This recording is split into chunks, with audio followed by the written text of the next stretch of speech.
Own the Road with Kelly and Bob, the USA 250 Tour, brought to you by Mueller.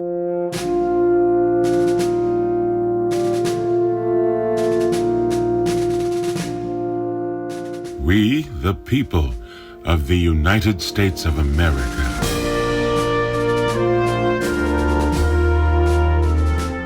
Hi, and welcome to this episode of On the Road with Kelly and Bob. I'm Kelly Phillips. And I'm Bob Phillips. As we travel this year to every state in the U.S., we are finding and hearing some incredible stories.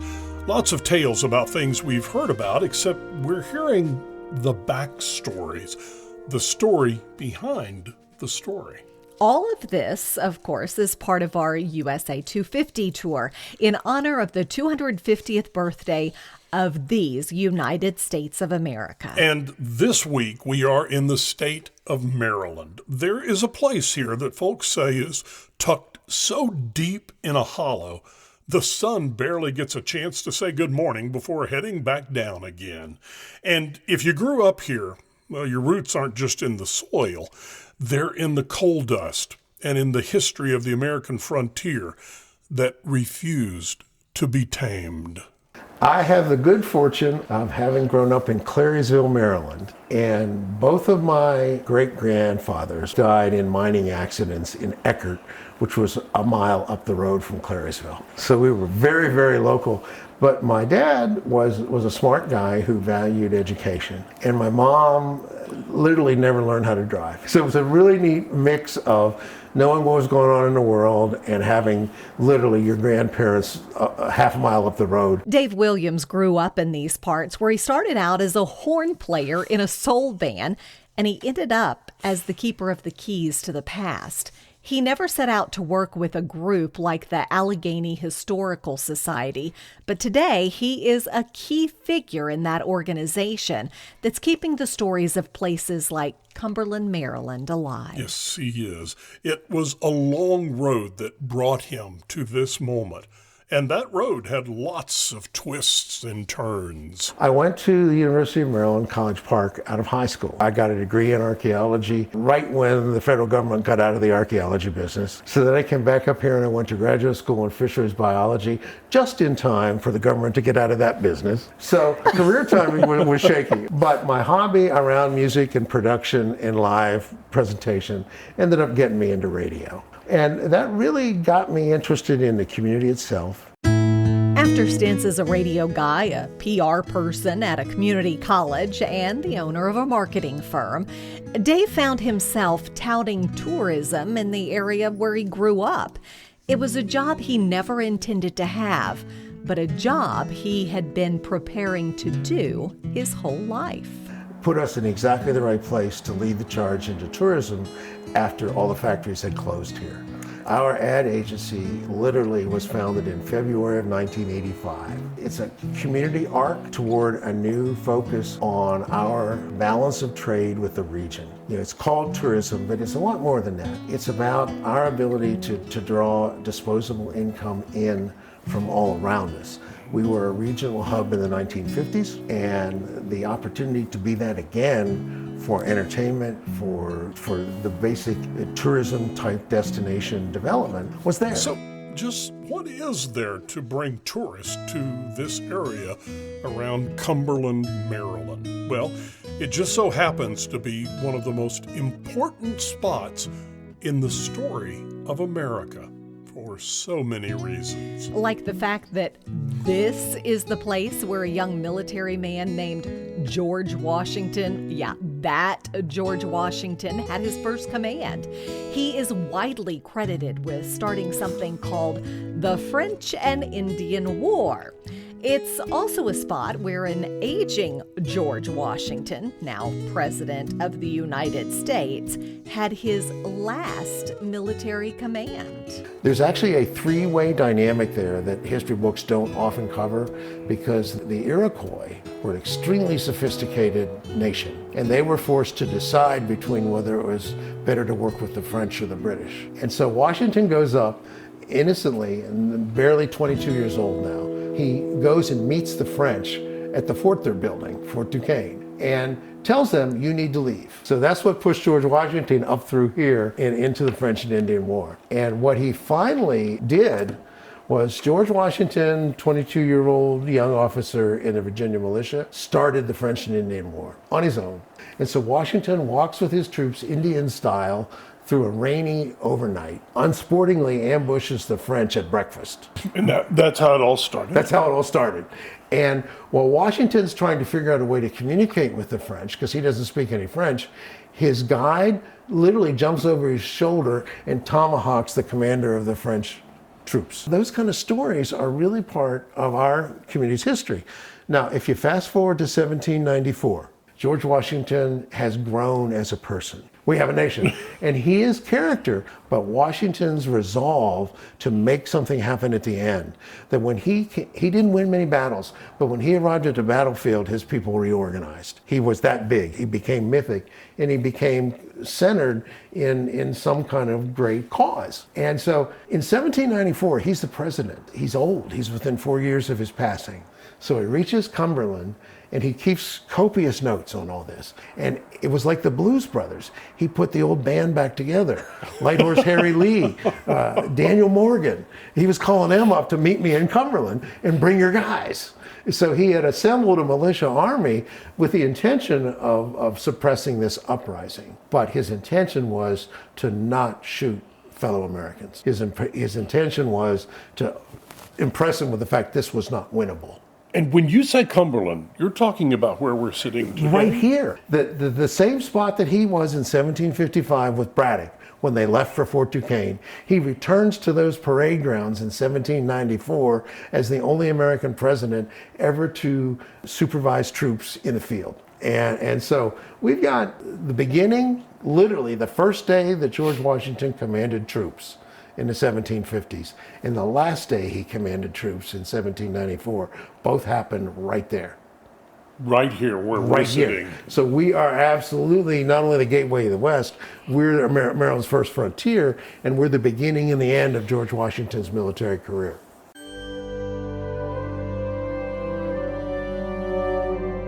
Should you ever find yourself in Cumberland, Maryland, know that you are standing at the gateway. You're standing where a teenage surveyor became a general, and where a general became a president. And now, thanks to Dave Williams and a few folks who refused to let the fire go out, the sun is shining on that history brighter than ever before. Oh, and what we said about Dave never seeking the job he has, even though he had prepared for it his whole life, turns out he never planned for that either. What about the story of all of this and how this was such an important part of America's expansion west? What does it mean to you to be able to share that? How important is that story? I wasn't a particularly good student in high school, but I won a history award because I knew all the answers. But I learned them all at home. And I was an anthropology major that didn't get into anthropology. I ended up in marketing. So for that to come full circle for me is very, very rewarding, because we have a great story. And I don't think that the world really knows our complete story to its full potential. And I think that those people in America who are seeking genuinity, who are seeking authenticity, who value experience over possession, have a wonderful place to land in our town. And if we can introduce them to that through this story, that's a win. That there was a time in this community where community development, neighborhood development, tourism development, economic development were all different. Today, they're all the same. And that's the most rewarding thing, that no matter why you discover this place, if you discover all of it, you're going to like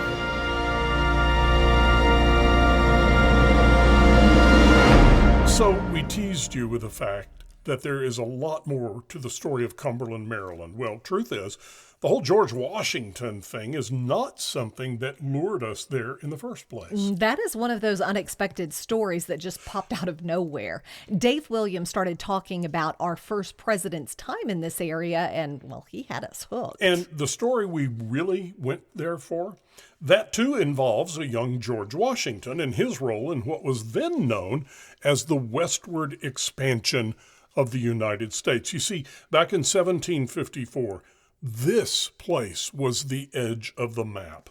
No English wagon had ever gone past this point. It was called the National Road, and it was the nation's first federally funded interstate highway. It was built to give an easier way for new Americans to move westward into the fertile Ohio Valley. And of course, there is a backstory to that as well. Always is. Let's pick up with that conversation, starting with a man named Thomas Crescent.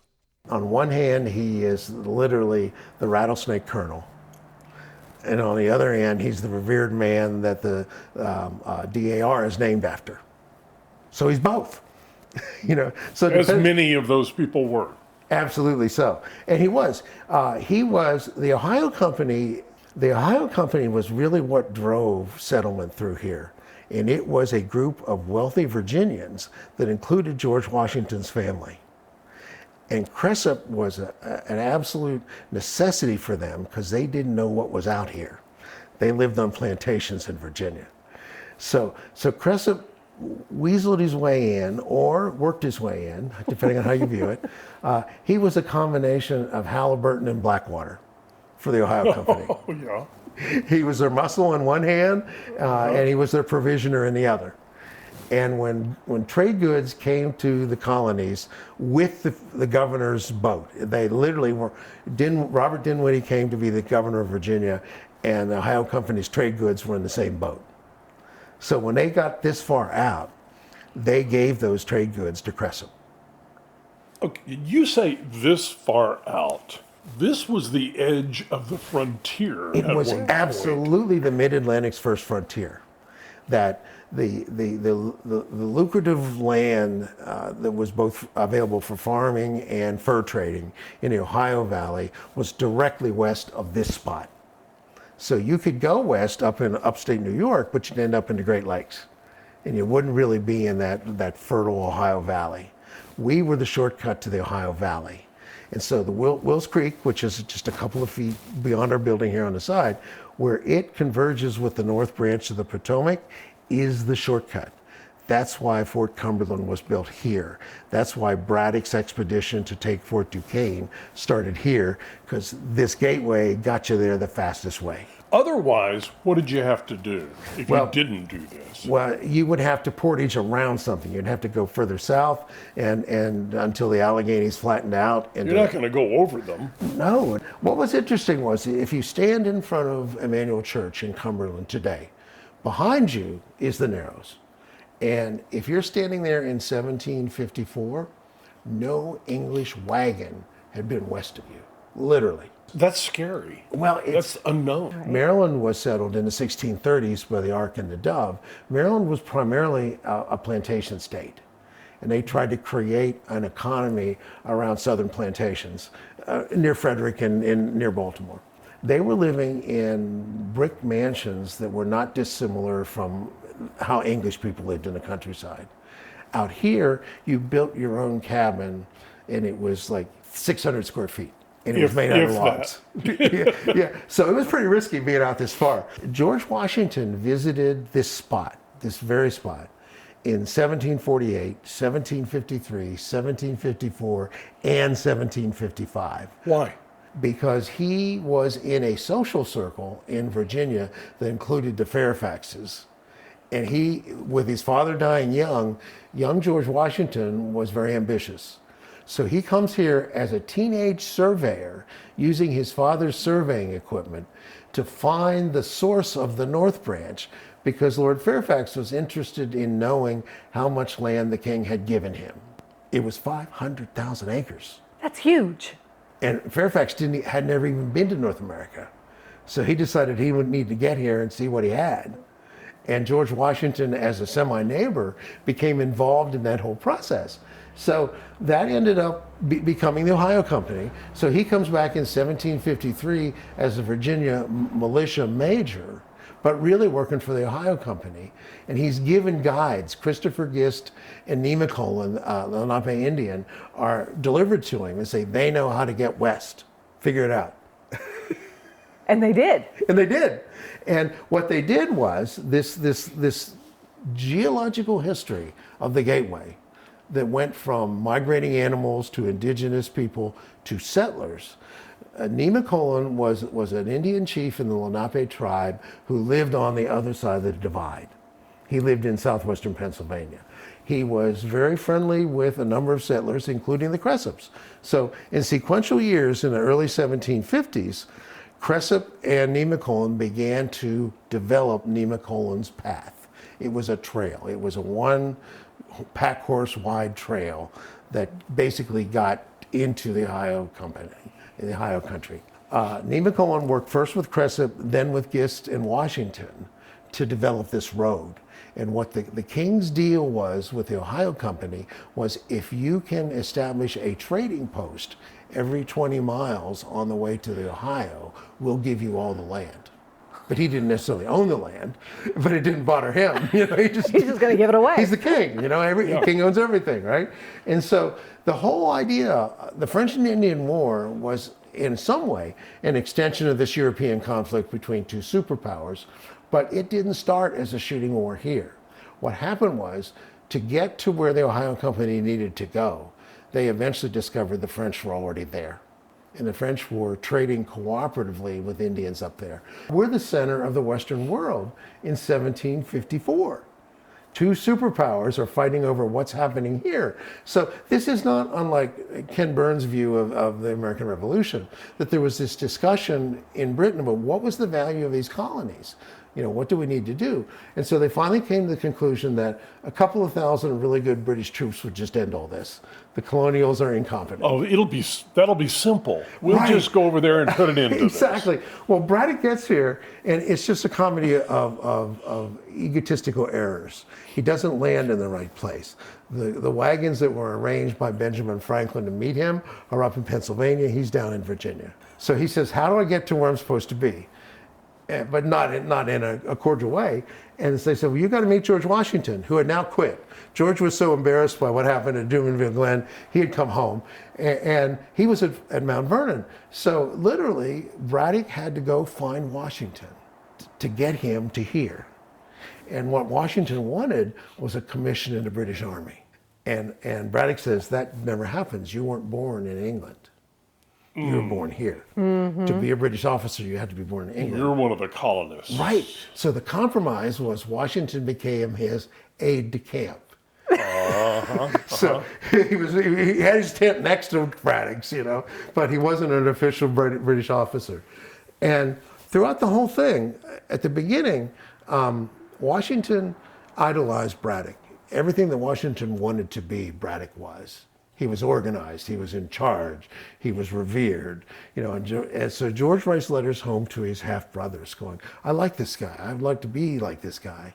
But that changes over time, and as Braddock offends the natives and kind of loses his range in native guides, and then commissions the Seabees on his boat, the boat that brought him to North America, are engineers, they're naval engineers. You will build me a 12-foot wide road from Cumberland to Fort Duquesne. The best book on the French and Indian War in my mind is one written by David Preston. David Preston is a military science professor at the Citadel. And his book called Braddock's Defeat is brilliant because it's written all from French documents. He decided he was going to see how the other side viewed it to put some perspective on it. And what Preston says was, regardless of Braddock's military defeat, it was the worst defeat at that time in the history of the British military.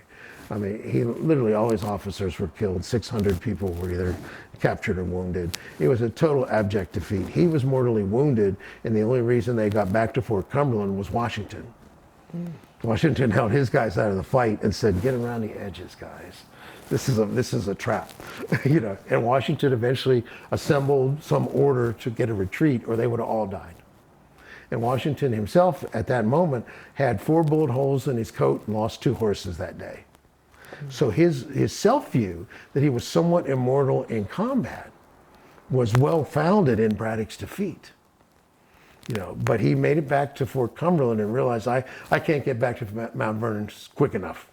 He didn't feel that Fort Cumberland was defensible. He felt horrible about what was about to happen because all the Indians allied with the French ran rampant over everything in Western Maryland.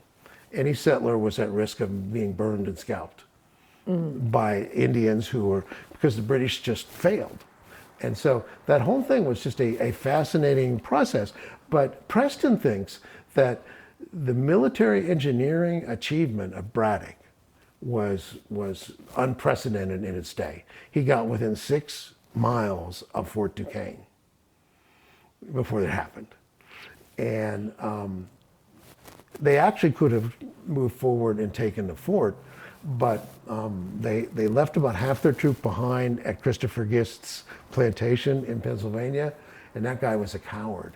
And as soon as he saw the remnants of the advance force come back, he took off for Philadelphia. He's gone. Yeah. He's gone. He ran the other way. He had enough guys to go back and take the fort. There were only, I think, the combined number of French soldiers and natives at Fort Duquesne was only about 600 people. Braddock had 2,200. But he had the wrong tactics, Yeah. And what Preston learned, and it's a brilliant story, is that the French kind of knew about it, that Braddock wasn't sneaking up on anybody. Sneaking up on people wasn't his thing, And they sent a garrison down to Fort Duquesne from Quebec. That guy arrived something like 2 days before the ambush on Braddock. Oh. If he doesn't get there in time, Braddock walks right into Fort Duquesne. At what point did the Go West Young Man thing happen here, that people started gathering here to go through that pass to get over there? And what was that like? Well, Bob, that's a great question. That one of the most interesting things in terms of what followed Braddock's defeat and what followed the French and Indian War was as soon as the revolution was won, the pathways that were Braddock's road became colonial roads. And since there was nobody assigned to maintain them, they became rutted and almost impassable. So colonial roads sprung up side by side with it. So the wagon traffic west was so intense that you have trouble these days in Savage River State Forest. You could see side by side pieces of old wagon road that have like a median strip behind them going on the west side of Savage Mountain, and you can't really tell which one's the colonial road and which one was Braddock's road. Were people actually coming here to Yes. buy a wagon? Yes. And Well, to what happened was outfit it? there was a booming industry here around the beginning of the 19th century that ended up peaking when the National Road was built. The National Road was built in 1807. So the first federal road started right here in Cumberland, within a couple feet of everything else, and went out to Ohio. And as soon as the National Road was created, there was wagon traffic on that road. There were commercial wagons and there were stagecoaches that poured out the National Road as soon as it was good enough to support that traffic. As soon as there was a road that was maintained, the flood came in. So what happens is Cumberland grows rapidly between 1810 and 1840. Then it decreases in population because the railroad extended passenger service out to Wheeling, West Virginia. So a lot of Cumberland's importance was as a layover between the end of passenger service out of the Chesapeake, and you had to stay here and wait for a stagecoach. And so Cumberland actually shrank between 1840 and 1850 because the train kept on going. So in 1850, within a couple feet of each other, you have the completed C&O Canal, the National Road, and the B&O Railroad right down there at Canal Place. They were within 10 feet of each other. All culminating here. Right. They culminated here because it was the way west. And so it gathered here. And so a lot of Cumberland's importance as a commercial center was this kind of regional travel, regional transportation. So we became a transportation hub. So if we look at Cumberland in 100-year increments, our shortcut pathway to the Ohio Basin defined 1750. By 1850, it was commercial human traffic pouring west through here. And then the supporting industries to build things for that industry happened. And coal extraction was discovered in its full form right up here in Frostburg and the Georges Creek Valley, and 3 different short line railroads were built out of the coal fields. They actually made locomotives in Mount Savage, which is a town of about 1,500 people now. They built locomotives. And so what you had here in 1850, the second 100 years, was a complete multimodal transportation center. You had coal coming in from 3 different railroads into this center, some of which was dumped in other rail cars, some of which was dumped in canal boats. And so you had an entire industry of diverse trades supporting the maintenance of all this equipment. So Cumberland was booming. And then right in between then and 1950, halfway there was this huge immigration of Europeans. The potato famine, the World War I. So there was this huge wave of Europeans into the United States, about 12 million people in 10 years. So many of them coming out of the ports, because Baltimore was a port just like Ellis Island, they ended up in Cumberland because they had a relative here, somebody in business here. So you had huge waves of Germans, Italians. It was fascinating. And so there were 3 Catholic churches here. One was a German Catholic church, one was an Italian Catholic church, one was an Irish Catholic church. And so, but that was a result of our transportation hub bringing these people in, and this was their first step out of the port cities. Is Cumberland, Maryland pivotal in the expansion of our country?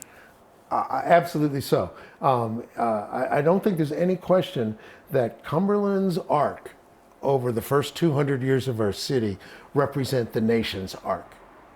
And that this gathering of people out of the seaboard to get to the Midwest, it was a driving force in all of American history.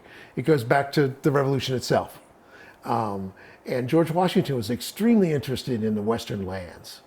He was one of the most wealthy people in the colonies. And he never lost his interest in owning land in the Ohio Valley. And he was still making those deals happen in his retirement. What does it mean to you personally to be able to sit here and be a part of everything that's gone on here from the days when George Washington first came? It's unusually rewarding to be able to be part of a community that's undergone this much change and be involved in all of it. The people who came here at the beginning of the 20th century, this was their first reach out from the port at which they arrived. And they became barber here because they knew barbering from where they came from. And we ended up creating a church system that served each nationality. The big wall up on Cumberland Street protected the monastery for St. Peter and Paul's Catholic Church. Up through the 1850s, nobody inside that monastery wall spoke much English. They spoke German and they spoke Latin. And the reason we have a history of all these breweries, and the reason our beers traditionally are called like Old German, and the reason it's all lager, is because of how many Germans lived in this end of town. So we've incorporated all this American story into this really viable long-term community. And its time has come again, and that's very exciting for all of us. And we want to thank you for joining us for this week's edition of On the Road with Kelly and Bob, part of the USA 250 tour. As you know, we're hitting all 50 states this year, and you don't want to miss a thing. So the easiest thing to do is to follow us on Facebook, Instagram, as well as our YouTube page. Lots of video is being posted there. Also, a big thank you to our sponsor, Mueller Metal Roofs and Buildings. Without them, we couldn't travel all 50 states, and we appreciate their support. We hope you join us again next week as the USA 250 tour continues. You can listen to On the Road with Kelly and Bob wherever you get your podcast. But the best thing to do, download that free Odyssey app. Listen anytime, anywhere.